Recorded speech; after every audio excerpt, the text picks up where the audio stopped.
I'm sure you know about the devastating wildfires in Greece.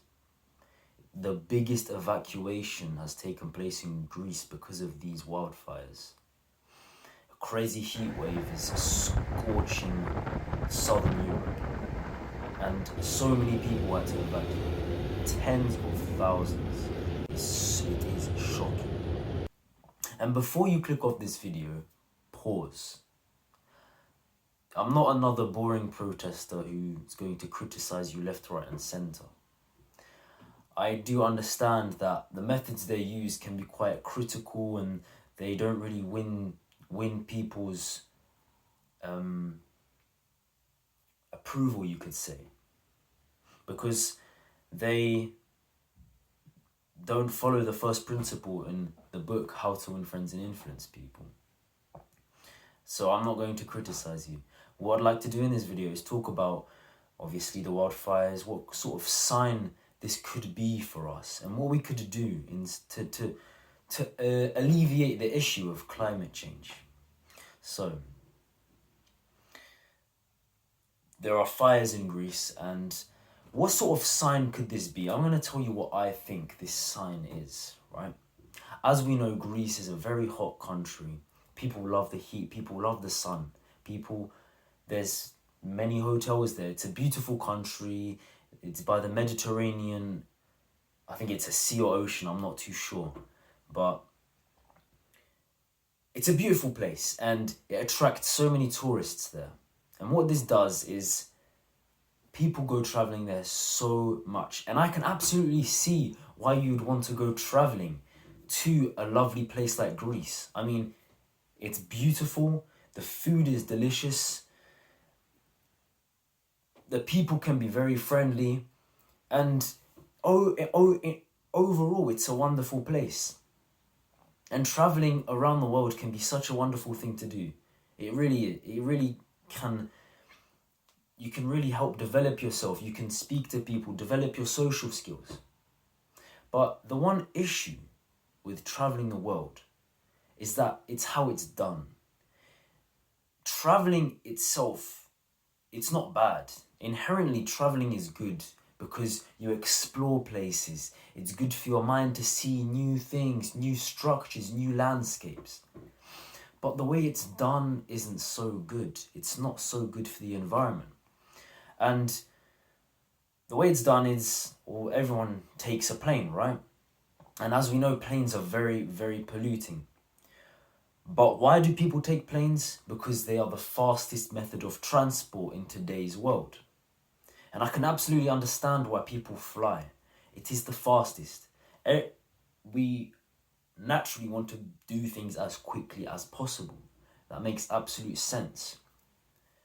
But I feel like because we have reached a point of intelligence and consciousness, we must understand that what method may be the fastest, it is not the most beneficial for the future, at least.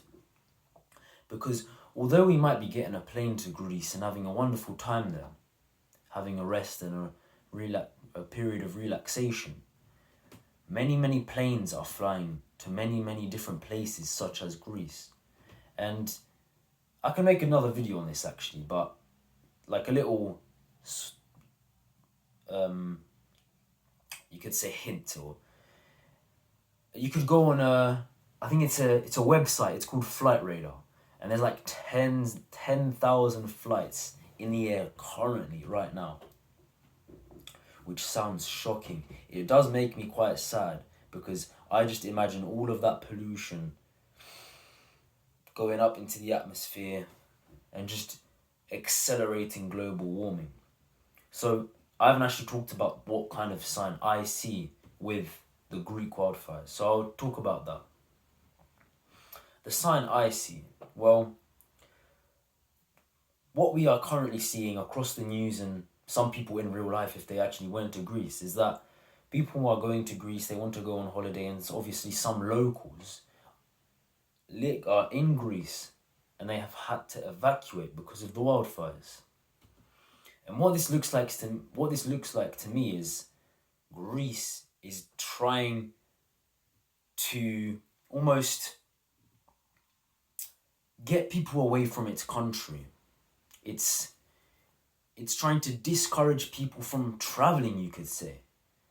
Because if a country is on fire, no one will want to go there. It's a dangerous place. It's boiling hot. It's like 40 degrees. It's a heat wave. It's dangerous. You could breathe in some smoke and you'll start having problems with your chest and lungs. It's not attractive, is it? So Greece, you could say, it's almost making itself seem unattractive because of what we've done to Mother Nature. I, in fact, think that the golden rule, treat others how you would like to be treated, not only applies between interactions of humans, but it also applies to the interaction between us and Mother Nature. Mother Nature started out being beautiful. It was thriving. There were so many plants and animals and fruits and vegetables that we were provided with. It treated us like it caressed us almost. It gave us everything we needed to thrive and survive. But what did we do? We were a bit selfish and greedy. We started taking advantage and exploiting nature. And what's happened now?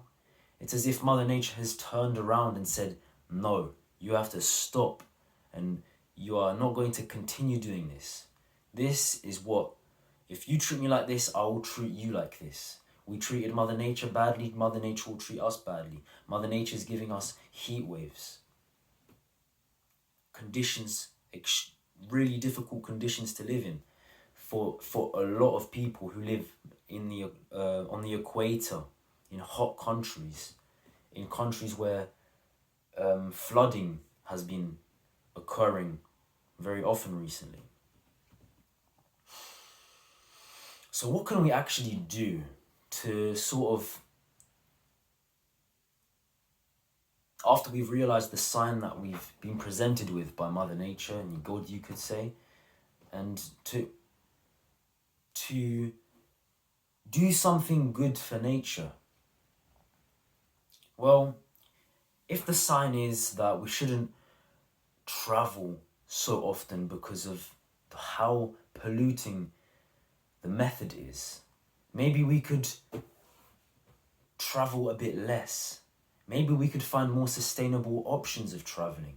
Maybe instead of flying, we could drive or take the train, or maybe even do some walking. Now, I'm not going to say, oh yeah, walk to Greece, because obviously that will probably take a year. And I understand no one has the time for that. People have full-time jobs. People are going to school. But guys, we are living in a new age where we have to take care of nature. This is our number one priority. It's as if every single person's purpose is partly this, to contribute to the protection of nature. And I encourage everyone listening to this video, watching this video, to make sustainable choices. Maybe instead of going on 5 holidays a year, maybe 3 or 2. Consume less. I'm sure Mother Nature will really respect you for that. And I also really recommend it's not something you have to cut down on, but just going out in nature and enjoying the beauty. It doesn't even have to be anything as exotic as the Amazon or somewhere in the Mediterranean. It can be as basic as a British woodland. They are beautiful too. You can see the oak trees, the robins, all the different types of birds and flowers that are blooming in the summer. It's really beautiful. You can even treat it as a meditation session. Go out there and try to focus on the nature, build some gratitude for it. That's it for today. Accept, adapt, and overcome!